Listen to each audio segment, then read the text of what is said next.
Ikhwani fi din, a'azzakumullah, kaum muslimin yang saya hormati. Kita akan membicarakan satu pemahaman yang muncul di akhir-akhir ini, yaitu pemahaman Islam Nusantara. Tetapi sebetulnya itu hanya nama saja yang baru. Adapun isinya adalah perkara lama, yaitu nama baru dari jaringan yang lama, jaringan Islam liberal. Jaringan Islam liberal pun adalah penamaan yang baru dari pemahaman yang lama, yaitu madrasah Islahiyah di Mesir. Madrasah Islahiyah di Mesir pun merupakan penamaan yang baru dari pemahaman yang lama, yaitu pemahaman Mu'tazilah. Karena inti dari semua yang mereka bawa dengan nama-nama tersebut, intinya adalah taqdim al-aql ala an-naql. Intinya mengutamakan akal di atas nukilan. Dan itu sudah kuno, sudah pernah dipropagandakan oleh Wasil ibn Atha, salah seorang yang tadinya duduk di majlisnya Hasan al-Basri rahimahullah, tetapi dengan akalnya dia membuat satu kaidah sendiri. Diingatkan dengan dalil-dalil, dia lebih mengutamakan akalnya. Fa'tuzila, maka dikucilkan dia, dijauhi dia oleh Imam Al-Hasan Al-Basri dan para ulama, dan juga oleh ahli sunnah. Maka orang ini dan pengikutnya dikatakan orang-orang terkucil, Mu'tazilah. Ternyata pemahaman yang lama ini diangkat kembali dan dikembangkan oleh Jahm bin Safwan.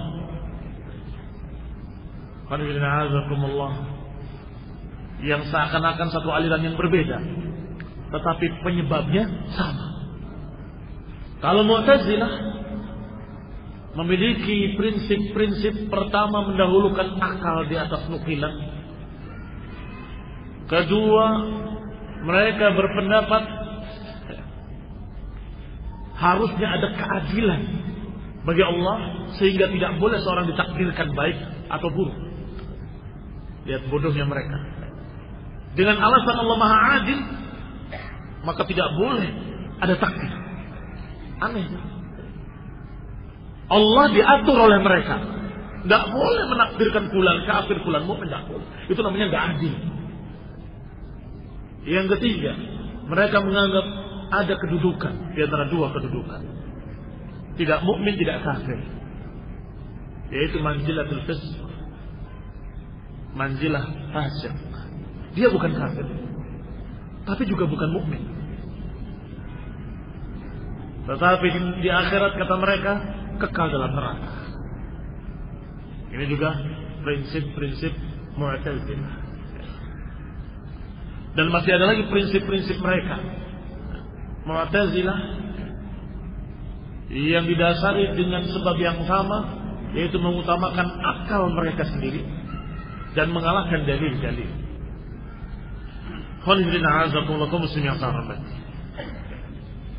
Ternyata pemikiran ini dibangkitkan kembali dan diajarkan kembali di beberapa kampus-kampus, apakah di Mesir atau di Indonesia. Di Mesirnya di Al-Azhar, di Indonesianya di IAIN dulu, kemudian menjadi sains. Dan di antara tokoh yang berbicaranya di Indonesia waktu itu adalah Luqman Harun, yang katanya doktornya para doktor, menyatakan bahwa rukun iman itu seharusnya cuma 5. Sebab rukun iman yang ke-6, kalau diyakini oleh kaum muslimin, akan menjadikan kaum muslimin mundur. Astagfirullah. Astagfirullah. Sama ucapan mereka dulu, pengikut Wasil bin Atha dan pengikut Jahm bin Safwan, sama dengan yang diucapkan oleh Luqman Harun, bahwa yang namanya takdir itu akan membuat kaum muslimin mundur. Demikian pula kata Mu'tazilah, bahwa beriman pada takdir itu berarti mengimani adanya ketidakadilan. Masa Allah menentukan fulan kafir kemudian disiksa? Padahal keadilan, yang namanya keadilan adalah menempatkan sesuatu pada tempatnya. Maka kalau Allah yang memiliki, maka terserah Allah Subhanahu wa ta'ala. Itu namanya keadilan. Kalau itu milik Allah, maka Allah berbuat apapun pada miliknya sekehendaknya. Wallahu fa'alun lima yurid. Allah maha melakukan apapun yang dikehendaki. Dan ternyata tidak berhenti. Pemikiran-pemikiran Mu'tazilah ditebarkan melalui IAIN, kemudian menjadi sains, kemudian disebarkan di kampus-kampus filsafat. Jadi ini menyedihkan. Kaum muslimin ditipu oleh tokoh-tokoh yang di atas namakan tokoh-tokoh Islam.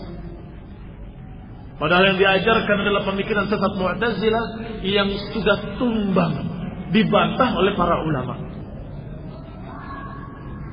Kemudian muncul kumpulan kecil di Hutan Kayu, Jakarta Timur. Berkumpul beberapa tokoh-tokoh.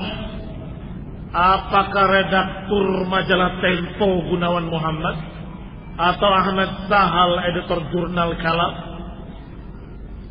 atau Nong Darul, perempuan, aktivis perempuan yang bekerja di Institut Studi Arus Informasi.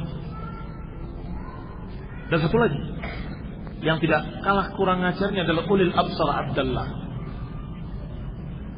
Kumpul di Hutan Kayu.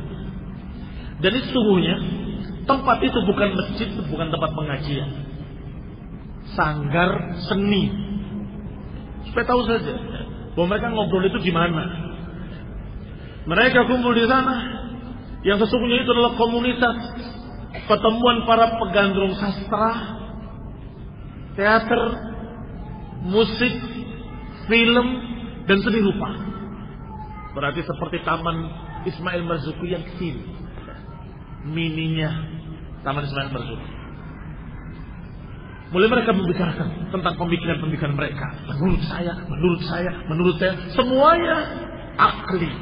Yang dibahas semuanya dengan akal, dengan prinsip Mu'tazilah, taqdimul aql ala naql, mendahulukan akalnya di atas nukilan.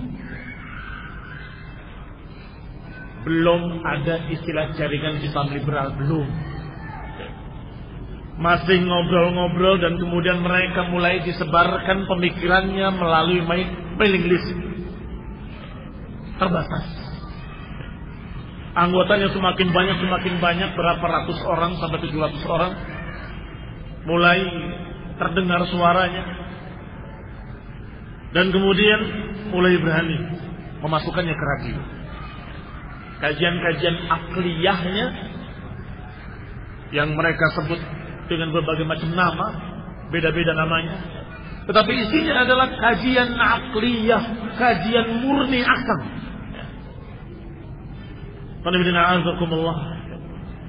Dari 1, 2 sampai 10 radio, khususnya di Jakarta,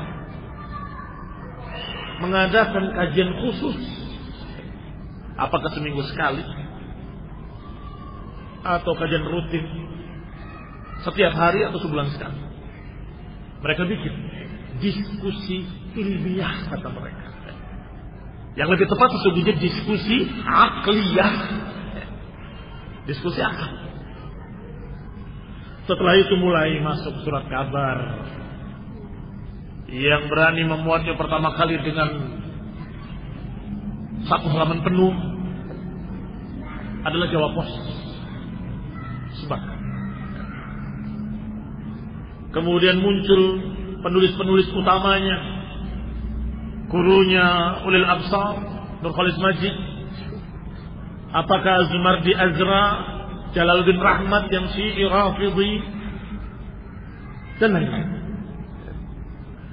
Mulai mereka menulis dan selalu kontroversial, selalu membuat orang ramai berbicaranya. Apakah bicara syariat perlu apa enggak perlu? Bayangkan, syariat dipertanyakan perlu apa enggak perlu. Demikian pula didiskusikan kenapa harus dibedakan laki-laki dengan perempuan. Maka muncul berbagai macam tulisan-tulisan, kajian-kajian di majalah, di koran, di radio-radio tentang emansipasi wanita.